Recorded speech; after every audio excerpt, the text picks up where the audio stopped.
बिस्मिल्लाहिर्रहमानिर्रहीम। अस्सलाम वालेकुम वरहमतुल्लाहि वबरकातुहू।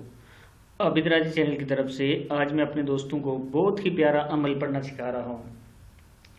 करना यह है कि हर रोज़ सुबह के टाइम जब आप तैयार हो जाएं, उसके बाद आपने या फत्ताहु और या रज़्ज़ाक़ु पढ़ना है।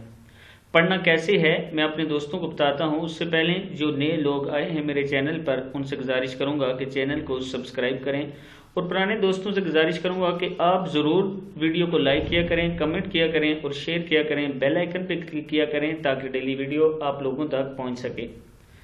तो उन दोस्तों ने पढ़ना क्या है, या फत्ताहु या रज़्ज़ाक़ु, ये पढ़ना है सुबह के टाइम हर रोज़। इसको आपने तकरीबन हर रोज़ सुबह के टाइम एक तस्बीह पढ़नी है। एक तस्बीह अव्वल आखिर 7 मरतबा दुरूद शरीफ पढ़ें, एक तस्बीह इसकी पढ़ें, और जो पैसे आपके पास मौजूद हैं उन पर दम कर दें। इंशाअल्लाह आपके पास जो पैसे हैं उनमें इतनी बरकत होगी कि पूरा साल आपका आसानी से गुजर जाएगा। फिर सुन लें, अव्वल आखिर 7 मरतबा दुरूद शरीफ पढ़ें, या फत्ताहु या रज़्ज़ाक़ु एक तस्बीह सुबह के टाइम पढ़कर अपने पास जो पैसे रखे हैं उन पर दम कर दिया करें। इंशाअल्लाह आपके पैसे इतनी बरकत होगी कि आपका पूरा साल आराम से और अच्छे तरीके से गुजर जाएगा। इस वीडियो को आगे ज़रूर शेयर करना। अस्सलामु अलैकुम वरहमतुल्लाहि वबरकातुहू।